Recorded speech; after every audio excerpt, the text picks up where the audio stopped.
Good morning. कैसे हैं? हम डॉक्टर हेमा आज आपके होस्ट खास एपिसोड आपके लिए लेके आए हैं केस टेकिंग पीसीओडी के केसेस में।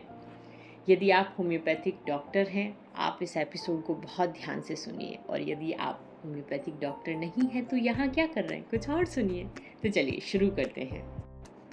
हम अपनी कल्पना शक्ति का काफ़ी इस्तेमाल करेंगे। आप हमारे साथ थोड़ा सा इमेजिन करने की कोशिश करते हुए जाइएगा। तो आप एज ए डॉक्टर बैठे हुए हैं अपने ओपीडी के केबिन में या क्लिनिक के केबिन में, और कोई भी महिला जो 12 साल से प्लस हो वो आती हैं।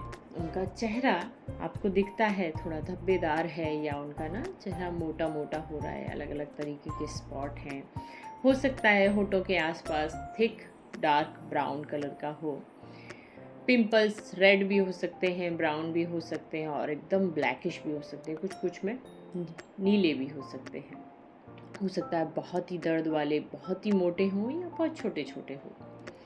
उनकी जो पहली कंप्लेन है वो पीरियड्स के बारे में हो सकती है कि वो ना इरेगुलर है, कई महीनों से आया नहीं है, या कभी आता है कभी नहीं आता है, कभी 1 महीने में 2 बार आता है, कभी 2 महीने में 1 बार आता है, और जब आता है तो बहुत तेज आता है, या फिर रेगुलर है लेकिन केवल एक दिन आता है, या केवल एक स्पॉट आता है। और डिस्मिनोरिया भी अलग अलग तरह के बता सकते हैं कि कमर में दर्द है, पेट में दर्द है, थाइस में दर्द है।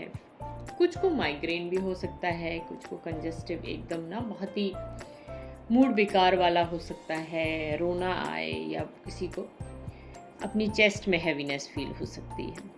यदि उनकी पहली कंप्लेन ये नहीं है तो दूसरी हो सकती है चेहरे के बारे में, कि मेरा चेहरा ऐसा क्यों होता जा रहा है, इतने सारे पिंपल्स क्यों आ रहे हैं, इतने धब्बे क्यों हो रहे हैं, और हो सकता है चिन के आसपास ये बाल क्यों आ रहे हैं। प्राइमरी कंप्लेन में यदि ये दोनों ही हैं तो मोटापे को लेके आ सकते हैं, हेयर फॉल को लेके आ सकते हैं। अब इनमें से कोई भी प्राइमरी कंप्लेन हो, हमें बाकी चीज़ों के बारे में पूछना ही है। इसके अलावा भी वो थायराइड के बारे में बता सकते हैं, ब्लड प्रेशर कम रहता है, ज़्यादा रहता है, हाइपोग्लाइसीमिया है, या डायबिटीज़ टाइप 2 है, माइग्रेन है, सिंपल बहुत सारे तरीके के सर दर्द हैं, उन्हें ल्यूकोरिया की प्रॉब्लम है, या इचिंग की प्रॉब्लम है, या फिर कई और तरीके के सिस्ट भी हो सकते हैं, साथ में पीआईडी हो सकता है, यूट्राइन फाइब्रॉइड हो सकता है, बल्कि यूट्रस हो सकता है, एंडोमेट्रियोसिस हो सकता है, और भी बहुत सारे। तो जितने भी वो सिम्टम बताएंगे, पहले आप उनको सुनते हुए जाएंगे, और बस और जोड़ते हुए जाएंगे जब तक वो हार के ये ना कह दे, अरे मैडम आप कितना चाहते हैं, इतना कुछ तो बता दिया। फिर आप जो जो उन्होंने पर्टिकुलर्स बताए हैं उनको उनकी डिटेल के हिसाब से पूछते हुए जाएंगे।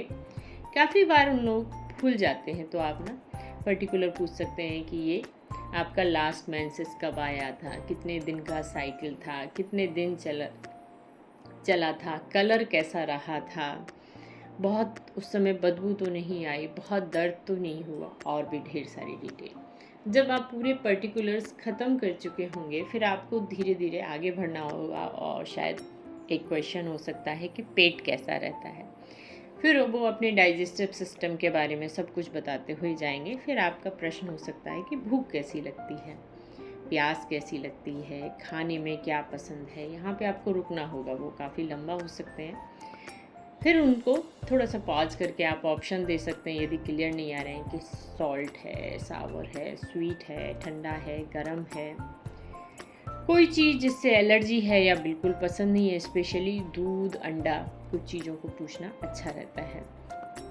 पॉटी कैसी रहती है, यूरिन कैसा है, पसीना कैसा आता है। जहाँ पे सब कुछ नॉर्मल लगता हुआ जा रहा है, हम उस फिज़िकल जर्नल को बहुत ज़्यादा डिटेल में नहीं जाएंगे, लेकिन कहीं पे वो थोड़ा सा बोल रहे हैं तो फिर आप 2-3 प्रश्न और पूछ के उसकी डिटेल में जाएंगे। नींद हमारा बहुत ही अच्छा एक ट्रिकी क्वेश्चन होता है फिज़िकल जर्नल से मेंटल जर्नल में कूदने का। तो जैसे वो बताएंगे हाँ हाँ बहुत बढ़िया नींद आती है, थक जाते हैं, सो जाते हैं, ठीक है, हम उससे आगे बढ़ जाएंगे, पोजीशन पूछ लेंगे, ड्रीम्स में आ जाएंगे। लेकिन जब वो कहें कि नहीं नींद तो बिल्कुल नहीं आती है, डिस्टर्ब रहती है, या फिर उनका जॉब ऐसा है, या सिंपल फ़ोन एडिक्शन है, पीसीओडी के केसेस में हमें उन्हें धीरे धीरे वो भी समझाना होगा कि जो बायोलॉजिकल क्लॉक है हमारी, वो हार्मोन्स को रेगुलेट करती है। तो स्लीप, रात को 10 बजे सोना और सुबह 6 बजे उठना आपके ट्रीटमेंट का एक बहुत बड़ा हिस्सा रहेगा। चलिए, इसी में डिटेल में जब वो स्ट्रेस बताएंगे तो अब वहीं से कूद के मेंटल जर्नल में आ जाइएगा, पूछते हुए जाइएगा कि क्या हुआ, कैसे हुआ। आपको नोटिस भी करते हुए जाना है वो एंशियस हैं, नर्वस हैं, उनके हाथ पैर बहुत ज़्यादा हिल रहे हैं या शांत बैठे हुए हैं, बहुत खुश हैं, आपके ऊपर भरोसा कर रहे हैं या ना बहुत सस्पिशियस हैं, कितनी ज़्यादा बातें कर रहे हैं, आपको पुश करना पड़ रहा है या आसानी से बता रहे हैं।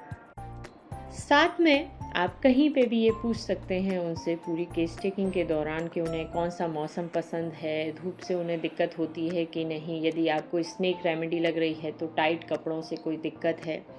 जिस भी मेडिसिन्स की तरफ वह केस जा रहा है उसके कन्फर्मेटिव क्वेश्चंस आप कहीं पे भी पूछना शुरू कर सकते हैं। कुछ पेशेंट पहले से रिपोर्ट लेके आते हैं, यदि नहीं लेके आए हैं या कम से कम कुछ जो करवाना ज़रूरी है, यहाँ पे हम कह रहे हैं कम से कम अल्ट्रासाउंड पूरे पेट का, ब्लड टेस्ट में उनका एक CBC, thyroid profile, lipid profile, blood sugar और विटामिन डी और विटामिन B12, इनको ज़रूर करवाना है। लास्ट में आप मेडिसिन के साथ साथ डाइट और लाइफस्टाइल में चेंजेस ज़रूर बताएं, क्योंकि पीसीओडी के केसेस में आप देखेंगे 15 दिन में पेशेंट ठीक हो रहा है और उसकी रिकरेंसी फिर से हो रही है। मेडिसिन को कैसे चूज़ करना है इसके लिए हम अलग से आपके लिए एक एपिसोड तैयार करते हैं। तो चलिए, हमें लगता है थोड़ी सी मदद आपको यहाँ मिली होगी केस टेकिंग में। Thank you.